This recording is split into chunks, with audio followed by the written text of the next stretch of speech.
I'm just curious, just from that perspective, in terms of the approach that you've taken with the evidence-based side of things, how have you found people reacting to that in terms of going, oh, I've heard this theory, but Joe's saying this?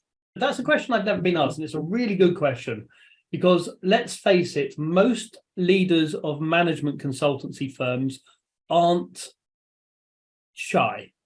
And you don't get to that position by doubting your own competence.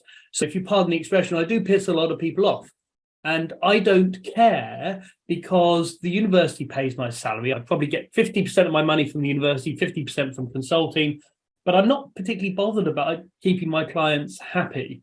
And if you look at most of my posts on LinkedIn, there's a couple quite successful consultants who will come back and say, this is rubbish. I did it this way, and this is what worked for me. And my response is always, you can't generalize from a case of one.